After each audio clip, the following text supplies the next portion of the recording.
नमस्ते। दिन भर की टॉप इंपॉर्टेंट डिफेंस अपडेट पर आप सबका स्वागत है। आज की टॉप हेडलाइंस कुछ इस तरीके से हैं कि जल्द ही भारत में यूरोप का एक और पॉपुलर फाइटर जेट मैन्युफैक्चर किया जाएगा। जानी मानी स्टील कंपनी JSW 800 करोड़ रुपए के इन्वेस्टमेंट करके एक नए UAV प्लांट को भारत में सेटअप करने जा रही है। MDL और जर्मनी के बीच बातचीत शुरू हो चुकी है 43,000 करोड़ रुपए के सबमरीन प्रोजेक्ट को लेकर के। डिफेंस मिनिस्ट्री L&T के हाथ से कॉन्ट्रैक्ट वापस ले सकती है, that is project 75। And last update S Jaishankar ji के उस बयान से आ रही है जहां पर उन्होंने कॉल आउट किया है कि भारत कोई मिडिल ईस्ट का कंट्री नहीं कि कोई भी हमारे कंसोलेट पर हमला करके निकल जाएगा।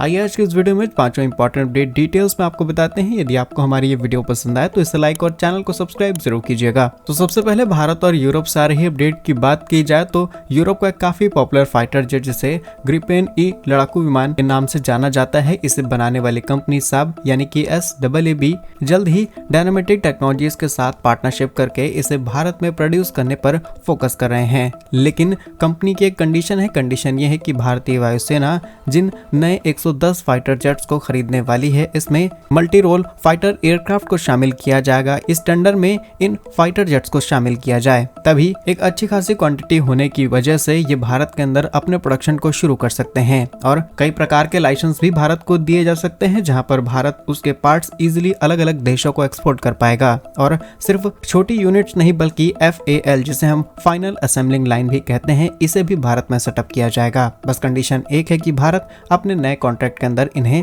शामिल करे। करंटली इस फाइटर जेट के स्टेटस की बात की जाए तो स्वीडन और ब्राजील, कोलंबिया जैसे देश इनका इस्तेमाल करते हैं और ऐसा भी नहीं है कि ये कोई स्पेशल ऑफर भारत के सामने रख रहे हैं। इसके अलावा भारत के अंदर ऑलरेडी कई एडवांस फाइटर जेट्स तैयार किए जाते हैं, जैसे कि दसॉल्ट मिराज 2000 ये ऑलरेडी भारत में तैयार किया जाता है। इसके अलावा राफेल की बात की जाए, इसकी भी असेंबलिंग लाइन भारत के अंदर मौजूद है और दसॉल्ट एविएशन भारत के अंदर अपनी MRO फैसिलिटी सेटअप करना चाहते हैं इन उत्तर प्रदेश, सो दैट ये ग्लोबली एक्सपेंड कर पाए भारत के अंदर रहते हुए। इसके अलावा रशिया ने भारत की काफी ज्यादा हेल्प की है। सुखोई 30 MKI की बात की जाए या फिर HL की तरफ से तैयार किए जा रहे तेजस, दीज आर द एयरक्राफ्ट जो कि ऑलरेडी भारत के अंदर तैयार किए जा रहे हैं। इसके अलावा साफरान की बात की जाए, रोल्स रॉयस की बात की जाए, ये ऑलरेडी भारत के अंदर छोटी यूनिट्स के साथ ऑपरेट कर रहे हैं, बट ये कंपनीज भी बड़ी इन्वेस्टमेंट लेकर के भारत आएंगे और भारत में अपनी नए प्लांट सेटअप करने की तैयारी में है। और ऐसे में जहां पर ये तमाम कंपनियां कोशिश कर रही हैं भारत के अंदर आने की, तो डेफिनेटली साफ पीछे कैसे रह सकती है। सेकंड अपडेट JSW ग्रुप से सामने निकल के आ रही है, जहां पर वैसे तो ये भारत की काफी ज्यादा पॉपुलर स्टील कंपनी है, लेकिन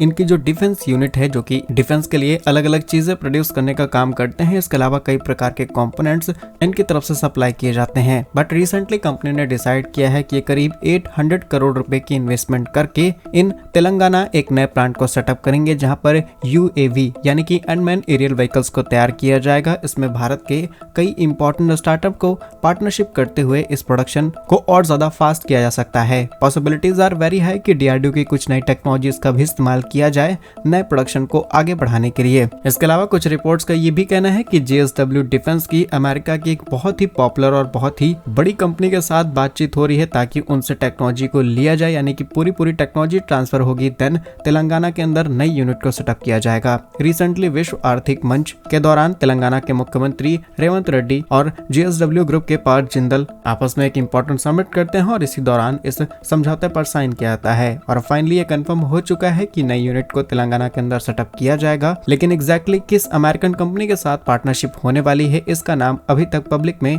नहीं आया है।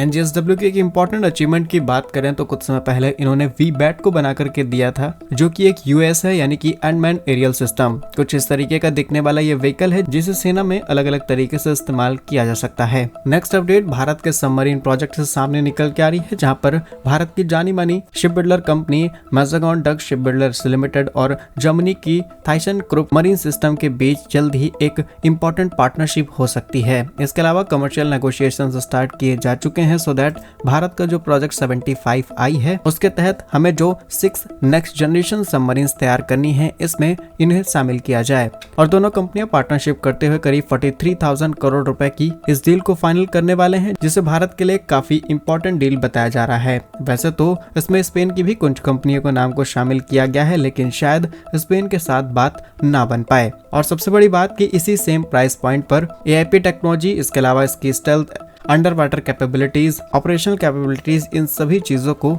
इंक्लूड किया गया है। लेकिन ये सारी चीजें एक तरफ, भारत की कंडीशन एक तरफ। द कंडीशन इज कि भारत की जिस कंपनी के साथ पार्टनरशिप की जाएगी उसके तहत भारत के अंदर ही इन्हें असेंबल किया जाएगा और कुछ % तक टेक्नोलॉजी भारत की इस्तेमाल की जाएगी। अब एग्जैक्टली कितने % के रेशियो पर यहाँ पर प्रोडक्शन शुरू किया जाएगा इसकी कोई ऑफिशियल डिटेल्स नहीं है, लेकिन गवर्नमेंट ऑफ इंडिया का फोकस है कि ज्यादा से ज्यादा चीजों को या तो हम देश के अंदर मैन्युफैक्चर करें या फिर एटलीस्ट असेंबलिंग पर हम काम करते रहे, सो दैट कंपनीज के पास एक्सपीरियंस रहे और इन फ्यूचर हमारी कंपनियां एटलीस्ट ग्लोबल सबमरीन्स की MRO फैसिलिटीज तो ऑपरेट कर पाएं। और इसका बड़ा एग्जांपल हमने देखा है जब अमेरिका की, UK की एडवांस वॉरशिप्स भारत आती हैं रिपेयरिंग एंड मेंटेनेंस के लिए। उनके कई प्रकार के छोटे युद्धपोत भारत पहुंचते हैं रिपेयरिंग एंड मेंटेनेंस के लिए। अगले 5-5 सालों के नए कॉन्ट्रैक्ट साइन किए गए हैं। तो डेफिनेटली गवर्नमेंट ऑफ इंडिया का ये फैसला आगे चल के भारत को बहुत बड़े फायदे कराने वाला है। फिलहाल नए प्रोजेक्ट के अंदर advance combat system, high endurance design, आत्मनिर्भर भारत को प्रमोट करने के साथ साथ आगे बढ़ाया जाएगा। भारत सरकार के इस कदम पर आप क्या सोचते हैं, कमेंट्स में जरूर बताइएगा। Next important update defence ministry के उस बयान से सामने निकल के आ रहे हैं जिसे भारत के दिग्गज मैन्युफैक्चरिंग एंड कंस्ट्रक्शन कंपनी कहा जाता है, दैट इज L&T।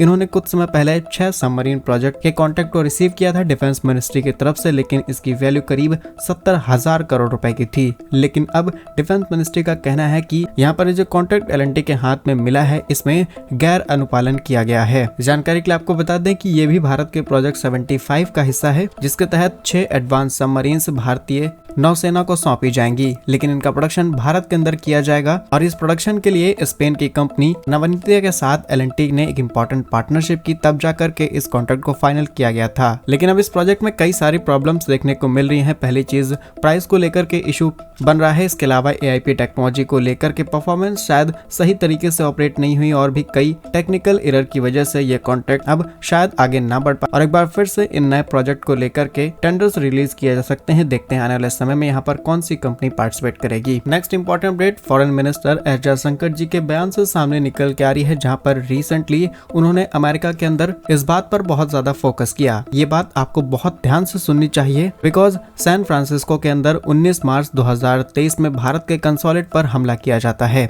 अब उस समय ये बात बहुत ज्यादा हाईलाइट होती है, लेकिन गवर्नमेंट इस चीज को सीरियसली नहीं लेती। लेकिन भारत तब से लेकर के अभी तक इस चीज को नोटिस करता आ रहा है और अब जब मौका मिला हमें इस चीज को कॉल आउट करने का, तो डेफिनेटली हमने सबके सामने ये बात रखी और एक तरीके से विदेश मंत्री ने अपने अंदाज में जवाब दिया कि हम कोई मिडिल ईस्ट के कंट्री नहीं है, हम ईरान, सीरिया जैसे देश नहीं है कि कोई भी हमारे कॉन्सुलेट पर हमला करके निकल जाएगा, हम उसे छोड़ देंगे। डेफिनेटली जिस कंट्री के अंदर हुआ है उससे स्ट्रिक्ट एक्शन लेने चाहिए। अगर इसी तरीके से रहा तो ग्लोबल हमारी रिपोर्टेशन खराब होगी, ना कि आपकी। और विदेश मंत्री किसी को नहीं छोड़ने वाले हैं, या फिर कहें भारत किसी को नहीं छोड़ेगा, चाहे वो कनाडा के अंदर खालिस्तानी हो या फिर बांग्लादेश के अंदर आज यूनूस सरकार। तो जयशंकर जी के इस बयान पर आप क्या सोचते हैं, कमेंट्स में जरूर बताइए। पूरे वीडियो पर आपका जो भी कहना है कमेंट्स में जरूर लिखिएगा। भारत कैसे ही वीडियोस पाने के लिए वीडियो को लाइक, चैनल को सब्सक्राइब जरूर कीजिए। वंदे मातरम, भारत माता की जय।